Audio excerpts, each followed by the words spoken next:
Now, verse 17, and that word necessity in 16 is very important. Necessity is laid upon me. Now, verse 17, if I do this thing willingly, and that word willingly has been a problem, I have a reward. But if against my will, a dispensation of the gospel is committed unto me. Sounds like either he could preach the gospel willingly or he could do it against his will, which just doesn't make a whole lot of sense. Because if you do something against your will, you'd have to be possessed, I believe. The word willingly in Aramaic is B-S-S-E-V-Y-A-N-I.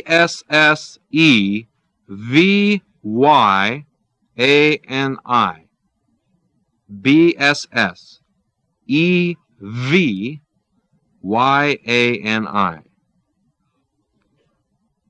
And it means in my desire.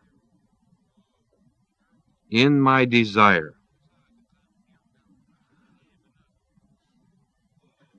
Greek is hekon, spelled H-E-K long O-N. Hekon. Now this word has been given numerous meanings and translations.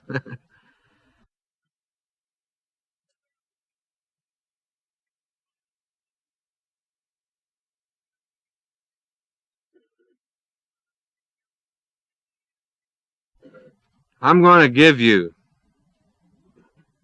the meaning of it, and then I'm going to show you a couple other things. It means advertently, intentionally, purposely, with desire. Advertently, intentionally, purposely, with desire. It's not by constraint, compulsion, or necessity.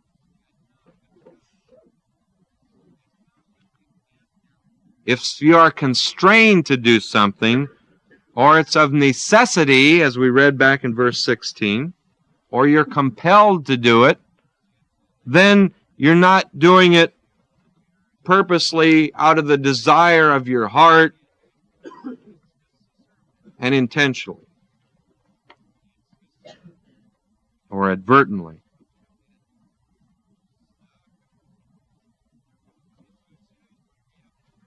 The words against my will, see that? Is just the opposite. The Aramaic is spelled D-L-A. Then the next word, V. S-S-E-V-Y-A-N-I.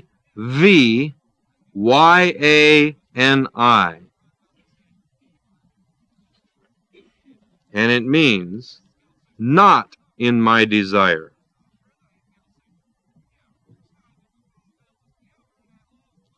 The Greek is A-K long O-N, akon. And it's just the opposite of hekon. So it would mean inadvertently, unintentionally, not out of desire, but of necessity.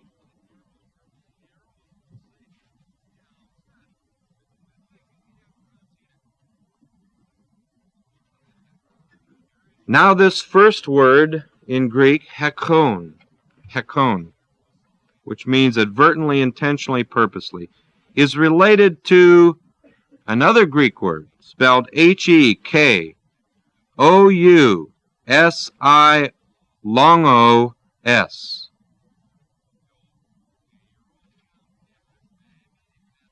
Hekusios.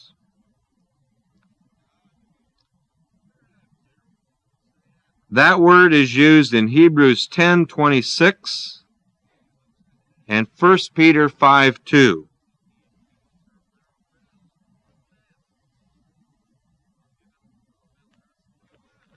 I want you to look at Hebrews 10:26. This is a related word. Has a very similar meaning. 10:26.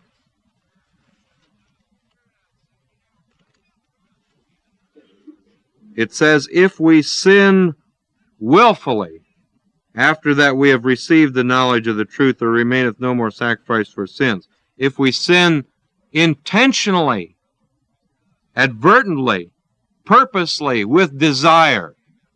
See it? It's more than just a willingness. It's intentional, on purpose. See? Now, 1 Peter 5. Verse 2. Talking to the elders. Feed the flock of God which is among you, taking the oversight thereof, taking the oversight of the flock as elders of the flock, not by what? Constraint, but willingly. Advertently, intentionally, purposely, with desire and heart. See, not of constraint or out of necessity or because you're compelled to do something. Do it because you love it. See? Now let me ask you a question. What would compel you to preach the gospel? Huh? Money. Money. Yeah. If you got your paycheck, then you would feel compelled. You had to do the job. Then you do it because you have to. But Paul was saying, if I do it not because I'm compelled, but intentionally, advertently, purposely, with desire, out of the greatness of my heart. It's impossible to really show what this word means in just one word. But out of my heart, then I have a what? A reward. But if I do it not out of desire, and I think that Aramaic is great, because it really capsulizes it, the desire of your heart, but the Greek word does too. It's inadvertently, it's not out of your desire, but it's out of necessity that you do it because you're paid for it. Then an administration, oikonomia, is simply entrusted unto me. I have the responsibility, the stewardship of doing this administration. It's just a job. Not terrific? I mean, it's what the verse says. Two ways to go. One, I just do it out of the greatness of my heart. The other, I do it because I'm paid to do it.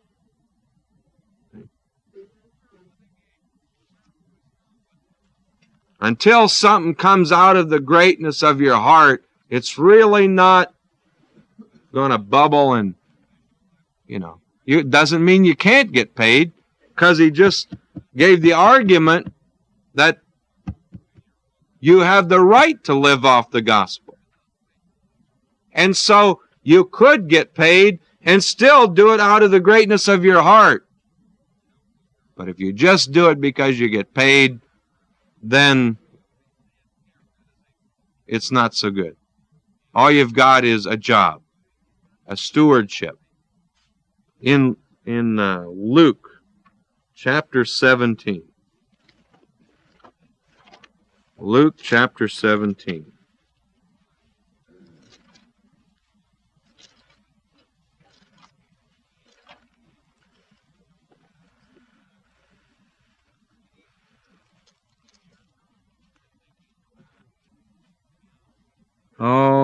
Verse 7.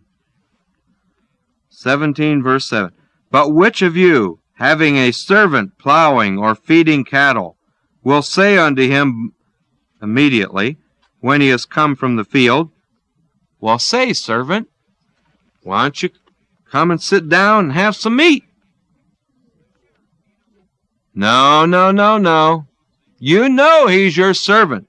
Will not rather say to him, make ready wherewith I may sup. You know, he just came out of the field. What are you going to tell him? Well, why don't you sit down and have something to eat? No. What do you tell him? He's your servant. You pay him, right? You pay him. This is his job. What do you tell him? Well, make ready wherewith I may sup, and gird yourself and serve me till I have eaten and drunken, and afterward thou shalt eat and drink. Why? Because that's what you're paying him for, right? He's your servant. Doth he thank that servant because he did the things that were commanded him? I imagine not. Because why? It's his responsibility to do it. So, likewise ye, when ye have done all those things which are commanded you, say, we are unprofitable servants. We have done that which was our, what? Duty to do. We did that which was our duty to do. If you're paid to do it, then it's your duty to do it. But if you do it without pay, that's what Paul was saying. I did it without pay. That's why I can boast about it. And there's a what? Reward. That's ahead for me. There's a reward. Now the question is, what reward? Well, that's verse 18. What is my reward then? The only problem is they put the question mark there, and it belongs at the end of the verse. The word verily, of course, is in italics. The word that is hina in the Greek, H-I-N-A, which introduces a purpose clause. In Aramaic, it's the letter daleth, just what we would call the letter D. Both hina and daleth may indicate a purpose clause, which indicates the reason for the reward. And so it's all a part of that one question. This whole verse is a question, and it should read like this. What then is my reward, that when I preach the gospel I may make the gospel without charge, that I abuse not my power in the gospel? Question. What's my reward then when I preach the gospel, that I may make the gospel without charge, that I abuse not my power in the gospel? You know what most of the commentaries have said? They said, well, the answer to the question is this second half of the verse. And I read it, and I read it, and I could not figure out how that could be an answer to this question, what is my reward? Oh, the answer is that when I preach the gospel, I may make the gospel without charge, that I abuse not my power in the gospel. That's my reward. And I scratched my head and got splinters under my fingernails. No, it's not an answer. It's part of the question, see? The words of Christ, of course, are omitted in many of the manuscripts.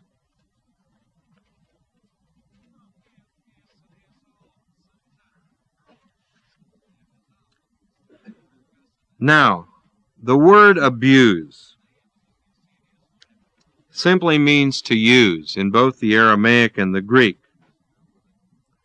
The Greek also has a sense of using fully or completely, and that would be very appropriate in this verse, because he's asking the question, well, what's my reward when I'm preaching the gospel without any charge? I don't live off of the gospel, that I don't fully use my authority that I have the right to use in the gospel. I don't fully use it. That was his claim. Remember a while ago, I told you that At Corinth, his answer of truth in the face of accusation was, not only did the Apostle Paul have nothing where they could complain about, but he wasn't even utilizing his full rights that he had, that he could have used. And here he says it.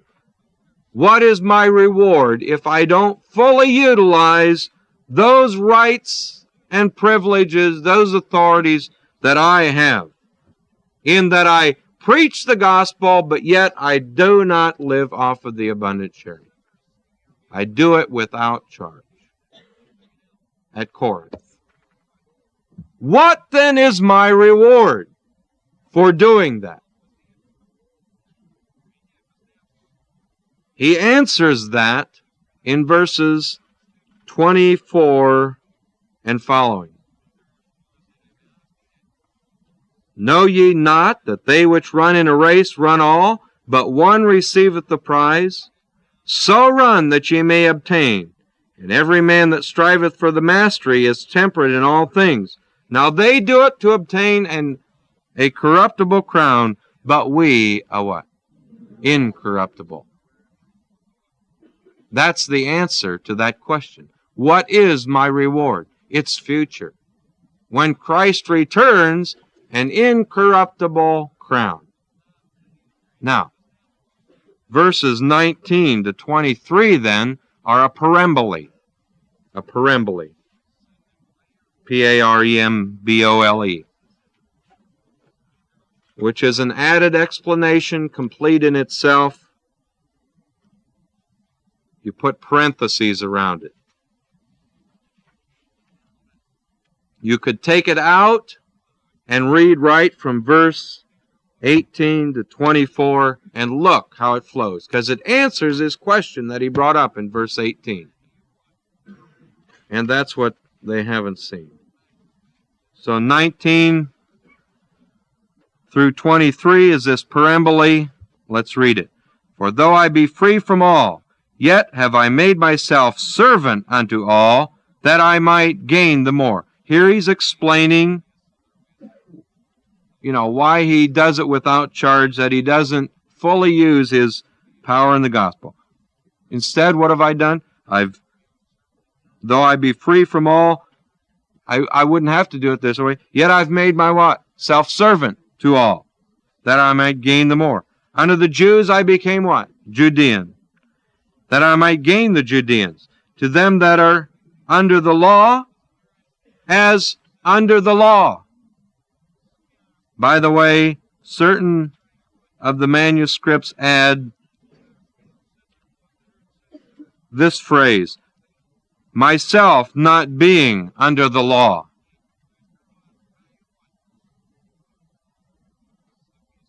Myself not being under the law. To them that are under the law, as under the law, although I'm not under the law myself, but yet I act like I'm under the law to those that are under the law, that I might gain them that are under the law. Then verse 21. To them that are without the law, as without law. Then you have a parenthesis, being not without law to God, but under the law, and that too should be of Christ. Many of the Greek manuscripts have to God and to Christ. Others have of God and of Christ. But the Aramaics, the best, it has to God and of Christ, which makes sense. The law of Christ was the law of love. In Galatians, he mentions it too, chapter 6. Let me read it to you. Galatians 6:2. Bear ye one another's burdens, and so fulfill the law of Christ. And the law of Christ was to love one another, and so on.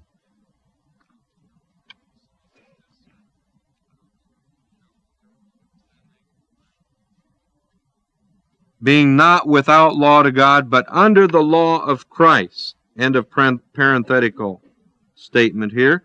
That I might gain them that are without the law. I become all things to all people. Verse 22. To the weak became I as weak, that I might gain the weak. I am made all things to all, that I might by all means save all of them. Nope, save some. Save some. I become all things to all people, that I might gain some. Save some of them. And this I do for the gospel's sake, that I might be partaker thereof. The words with you are not in anything except the King James. Okay? So delete it. That I might be partaker thereof. Of what? The gospel. See? Be partaker of the gospel. That's the end of the preambly. Now, verse 24. And this, as I said, answers the question of verse 18. What then is my reward if I do it all without charge, that I don't fully utilize the authority that I have to utilize in the gospel? Well, don't you know? And this is the 18th rhetorical question in the chapter. Oh, by the way, verse 18 was also one of those questions that was not a rhetorical question, because it needed an answer, and the answer wasn't there, but now here's the answer. And the answer starts with a rhetorical question. Don't you know that they which run in a race, they all run, but one receives the prize? So run that ye may obtain. And of course, this verse is loaded with athletic terminology. The word run is trecho in the Greek, to run in a race, T-R-E-C-H-O, with a long mark over the O. The word race is the word stadion, S-T-A-D-I-O-N, stadion. It's a race course. The word prize I didn't write down here, but it's another word, brabeon, I believe. The stadion was 625 Roman feet in length, the length of the stadium in which the race was held. And so run, trecho, that you may obtain. Then verse 25. And every man that striveth for the mastery. To strive for the mastery, that's the word agonizomai. A-G-long-O-N-I-Z-O-M-A-I. Which is to contend in the games. To contend in the games. Agonizomai. Every man that contends in the games is temperate in all things, or he exercises self-control in all things. Discipline training. He exercises self-control in all of his discipline training in order to compete in the games. Now they do it to obtain a corruptible crown. And of course the crown was that wreath that was given at the different games. At the Olympics it was an olive wreath. At Corinth it was made of pine. The Isthmian games that were run by the Corinthians. Remember we talked about all that earlier. But that's a corruptible crown. We do it to obtain an incorruptible what? What figure is that? Ellipsis. E-L-L-I-P-S-I-S. Ellipsis. Where you omit the word, it's demanded there, though. You supply the word crown after incorruptible. Now this word corruptible can be used. I'll give you the Greek word. It's P-H-T-H-A-R-T-O-S. Phthartos. P-H-T-H-A-R-T-O-S. Phthartos. And it can be used of something physically corruptible, or it can be something morally corrupt. in an ethical sense. In Ephesians 4:22, I'll read this to you. That ye put off concerning the former conversation the old man which is what? Corrupt. And there it employs the verb form, is corrupt according to deceitful lusts. The old man is ethically, morally corrupt. See? In 1 Corinthians 15, you have another one.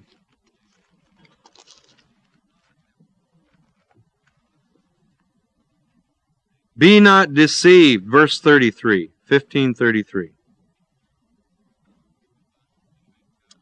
Be not deceived. Evil communications or associations corrupt, see the word corrupt? Good manners or morals. Your evil associations corrupt your good morals. Physically? No. Ethically. See? Corrupt your good morals.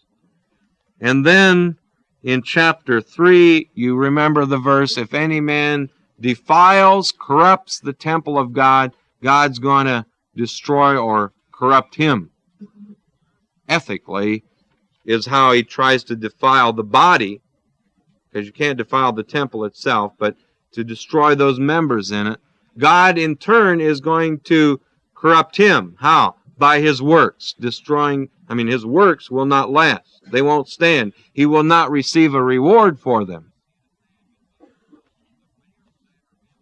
That's the ethical sense. And so, going back here again in the context, an incorruptible crown, we look forward to future rewards. The pay today. If you get your rewards or pay today, isn't that corruptible? It lasts as long as it holds out, and then it's gone. That's right. It's still in the corruptible category.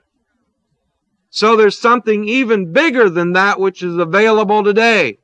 Sure, you preach the gospel, you should live off the gospel. You have that right. And if you do, don't overuse it or don't abuse it. See? But, on the other hand, he was saying, well, there's something even bigger than that. And that's our future rewards. And even if you work for the Way International for a paycheck, if you keep your eyes on that paycheck and not on your future rewards, you're never going to produce things spiritually like you ought to produce. You've got to keep your eyes on the future rewards at all times. God supplies all of our need according to his riches and glory. It's not the ministry supplies all the need, and it's not the government that supplies all the needs. God supplies our what? Unless we keep our eyes on God and that he takes care of us, then we're not depending on God, we're breaking fellowship with him. We've got to depend on God and keep our eyes on his benefits to us today as well as the future rewards. When Christ returns, he'll reward us.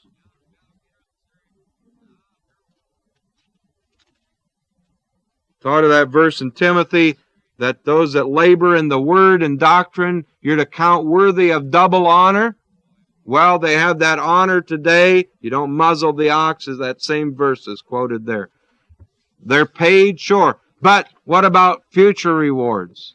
They have, double honor in that sense. Besides the benefits that go along just with the joy of serving today. If there wasn't joy in serving, who'd want to do it? But if you just do it for a paycheck, I don't see where the joy can be. You have to do it because you love it. Because you love God, your heart is into it. You're willing, what was the word? Out of your heart, the desire of your heart with purpose. Not just willing, but out of the depths of your heart. Terrific. In Greek athletics, as well as the Roman time, after a period of time they became corrupt. They started taking under-the-counter money in the Olympics and the other games. Prize money, bribery, and so on. And in the New Testament times, they had become quite mercenary in athletics.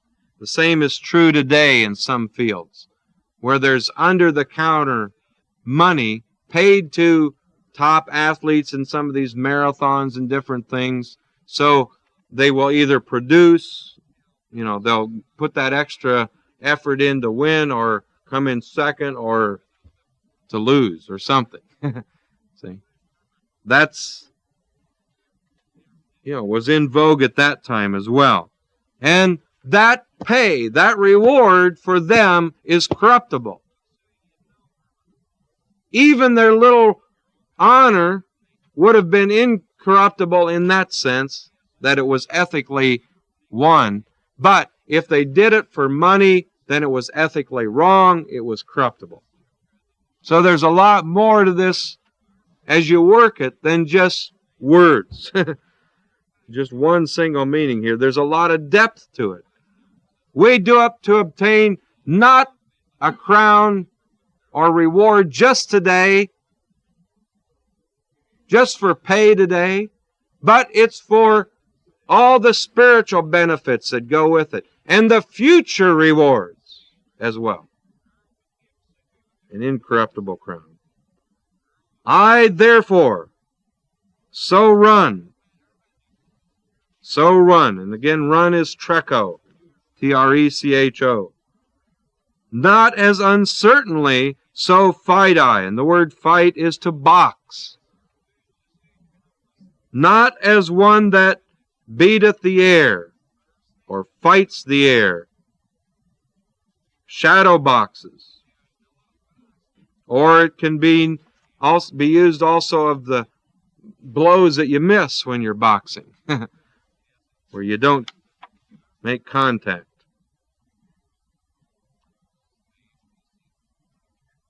But, verse 27, I keep under my body, or I suppress my body. Literally, that word in the Greek means I give myself a black eye. But in this context, it's referring to the physical discipline and hardship that a boxer endures so that he can take the blows of the adversary and come back swinging. I condition my body to hardship. Some of the ascetics took it literally. However, it's simply an analogy. To give yourself a black eye just means get toughened up that you're able to take it. You ever see a boxer? Boy, they get hit a few times in a night.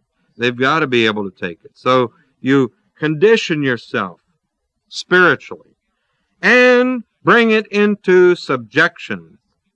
Bring it into subjection is one Greek word. I'm going to give it to you. D-O-U-L-A-G-O-G-E-O.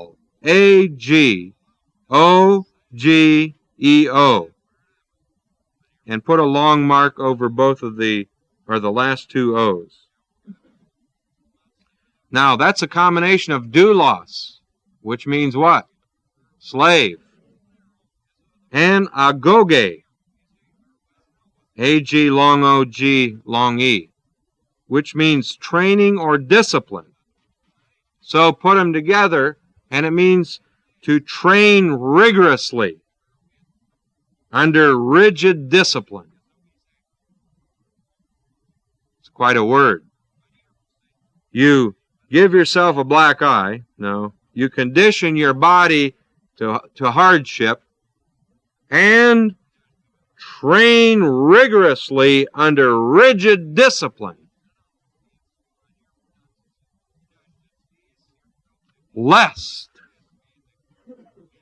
that by any means, when I have preached to others, is wrongly translated, when the herald is summoned when they blow the horn to announce the beginning of the race, I myself should be rejected or unworthy, disqualified, rejected from the competition. And I don't think you can improve on Dr. Wierwille's translation of this latter part of the verse, that in no way, having heralded the summons for the competition, I myself should prove to be rejected from the competition.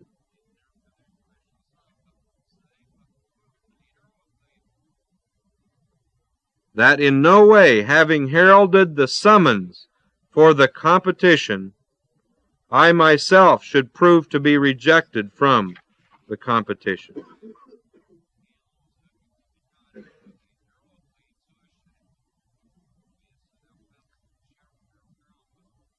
So you suppress your body or condition your body to hardship so that you're ready for the race.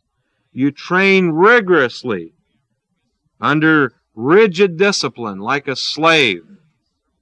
And then when they announce the beginning of the race by blowing the trumpets, heralding the summons, you're not rejected, disqualified, rejected from the competition.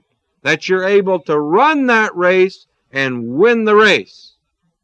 But if you depend on corruptible things, if you just go through life and enjoy some of the things, but your heart's not really into it, if you do the thing intentionally with desire, with your heart into it, then there's reward.